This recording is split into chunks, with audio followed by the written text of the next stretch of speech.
आज के दिन खासकर इसलिए भी जरूरी है कि आज के दिन भारत के यशस्वी, तपस्वी, ऊर्जावान प्रधानमंत्री जी ने हमारे देश की गंगा को राष्ट्रीय गंगा दिवस घोषित किया। आज का दिन बहुत महत्वपूर्ण है और हमें याद दिलाता है कि हमें सदियों से, चारों युगों से बह रही गंगा बहती रहे। इसके लिए नमामि गंगे ने अनेकों प्रयास किए हैं, चाहे गंगा जी की पावनता, दिव्यता, शुद्धता को बनाए रखने में हो या लोगों में जागरण लाने की बात हो। लेकिन लोगों को समझना होगा, सरकार अपना अपना काम बहुत बखूबी कर रही है, लेकिन लोगों को भी समझना होगा कि गंगा जी को प्रदूषित ना करें। पूजा और प्रदूषण दोनों साथ साथ नहीं जाते हैं, गंदगी और बंदगी दोनों साथ साथ नहीं जाते हैं।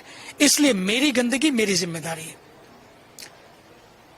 मेरी गंदगी मेरी जिम्मेदारी जिस दिन ध्यान में आ जाएगा तो फिर मेरा शहर मेरी शान बन जाएगा, मेरा गांव मेरा तीर्थ बन जाएगा। इसलिए जो भारत सरकार ने नमामि जल शक्ति मंत्रालय के अंतर्गत नमामि गंगे के माध्यम से पूरे देश में जो चेतना जगाई है वो अद्भुत है, अलौकिक है, अवर्णनीय है। 10 साल के इस थोड़े से समय में सचमुच एक ऐसी चेतना जगी है। परमार्थ निकेतन ऋषिकेश में गंगा के पावन तट पर जब हम लोग शाम को गंगा जी की आरती करते हैं ना, सच में आपको बताता हूं, लोगों का दिल बाग बाग हो जाता है। उनको लगता है वाह कितनी प्यारी गंगा है, कितनी सुंदर, कितनी निर्मल गंगा है। क्यों हुआ?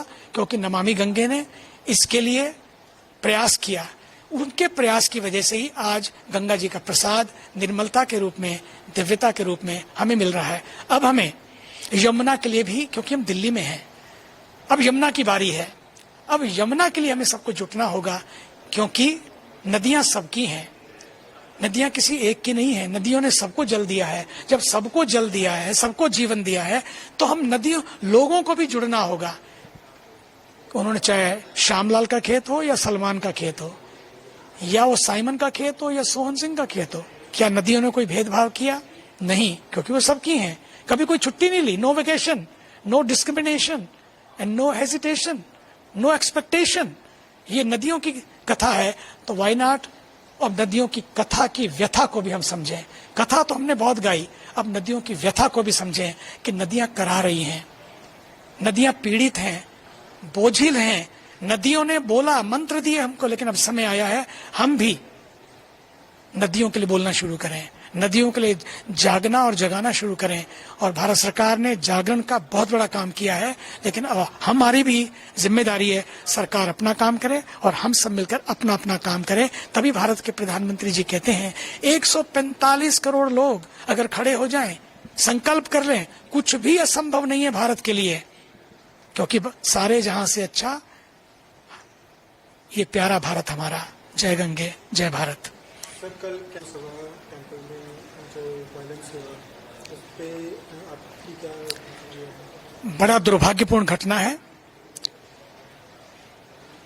भारत शांति की धरती है, शांति का संदेश देती है, और कनाडा भी बहुत लोकप्रिय देश है, बड़ा प्यारा देश है। लेकिन ये घटना जो घटी है, प्रधानमंत्री ने उसका निषेध भी किया है कि ऐसा नाम नहीं होना चाहिए, लेकिन इसके लिए पॉलिटिकल विल चाहिए। पॉलिटिकल विल हो और पुलिस की विल ना हो, ऐसा कैसा हो सकता है? पुलिस उसको दूसरे एंगल से देख रही है, तो मैं समझता हूं इसको समझने की जरूरत है और इसके लिए खड़े होने की जरूरत है कि नहीं, अब ये नहीं होगा। No more new narratives, negative narratives. अब नैरेटिव की जरूरत नहीं है, नेगेटिव होने की जरूरत नहीं है, नारों की भी जरूरत नहीं है।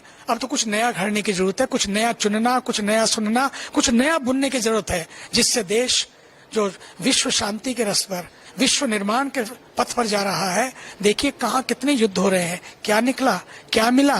तो हमें अब युद्ध नहीं खड़े करने एक दूसरे के बीच में, हमें शांति के गीत गाने हैं। और फिर सिख समाज ने, जो हमारा सिरमौर समाज है, सिख समाज हमारा ऐसा समाज है कि अगर सिख समाज ना हो तो भारत का मुकुट भी अधूरा है, ऐसा समाज है।